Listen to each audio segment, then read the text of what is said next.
Hi everybody, and welcome back to Watercolor Lab. Today we're going to take a look at what makes a good watercolor brush. You know, there are many factors that actually go into a good brush. What are they? Which ones are important? And how do you know how to choose a good brush? We're going to take a look at all of that today.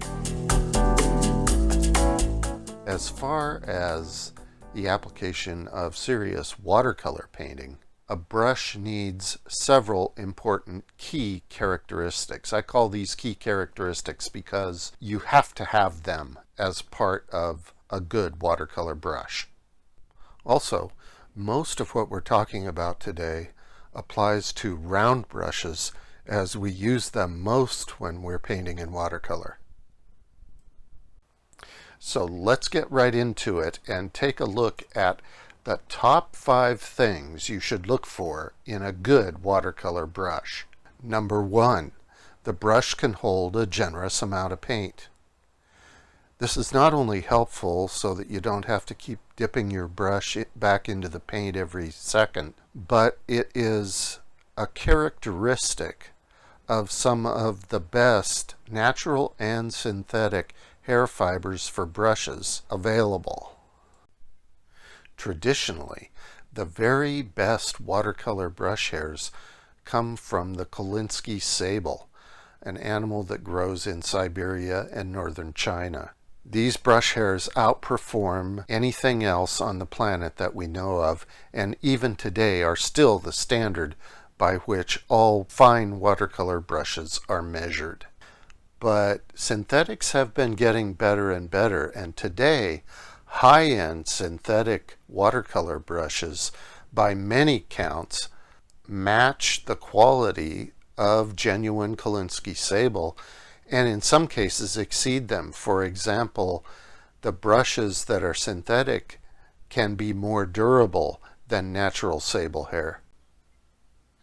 The second essential thing you want in a good brush is that it snaps back to a point. When you're done taking a stroke, you want the brush to return to its original shape.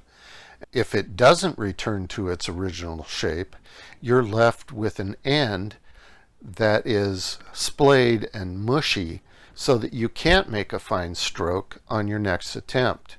That can be problematic for a painter.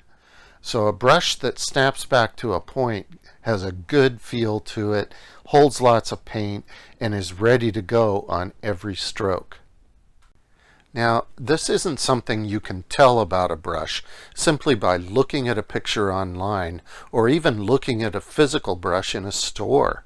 The reason for this is because many brushes are shipped with a solution of gum arabic or a similar chemical that stiffen the bristles. You may have felt this if you've ever opened a new brush or seen one in a store where the bristles are all stiffened. It's because they're being protected by this water-soluble solution that can be rinsed out before the brush is used. The only way you can really tell if the brush is going to perform the way you want it to is to paint with it.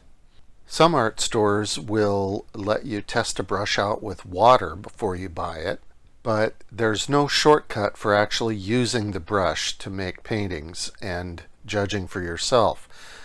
Once you get into the finer points of brushes, it becomes a very personal thing.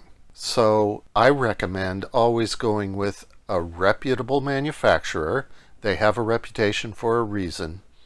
And while you might spend more doing that, you will be getting a good quality brush. The third really important thing that a good brush does is it releases paint evenly.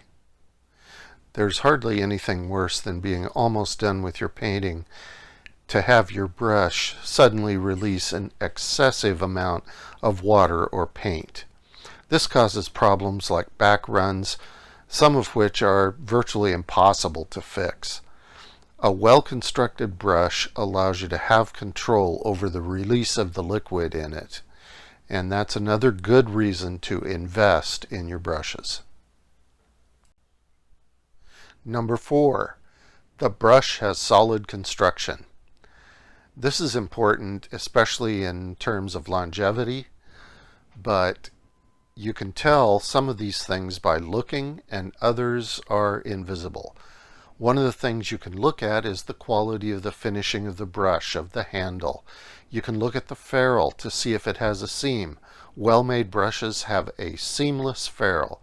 Otherwise, you might see something like an overlap, as in this example, or even a crimp with a nail holding the ferrule to the handle. These can be indicators of an inexpensively made brush. Some of the things you can't see include the quality of the wood that was used in the handle. Inexpensive wood tends to soak up more water and cause swelling and cracking of the lacquer coating.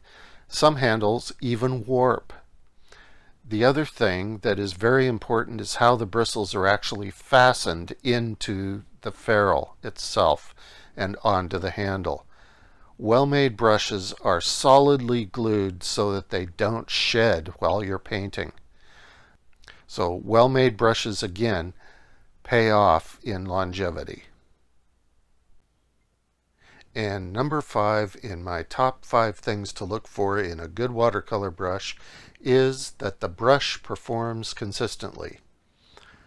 Now this is almost an automatic if the other 4 are in place, but it does bear mentioning that a good brush will give you consistent performance so that as an artist you learn what you can expect from that particular brush. There have been occasions where I picked up an unknown brush and I thought it performed well, but the next time I picked it up, it didn't do anything like I expected. And in every case that's happened in my experience, the brush has been of lesser quality. So again, for those reasons, I'm an advocate of spending what you can reasonably afford to get a good brush. A brush is one of the elements of watercolor you return to time and time again, and when you understand and know the feel of your tools and you're able to repeat the effects you want, you gain more control as a watercolor artist. Thanks for joining me today, and I wish you the best as you search and find your very favorite brushes for painting watercolors. Bye for now.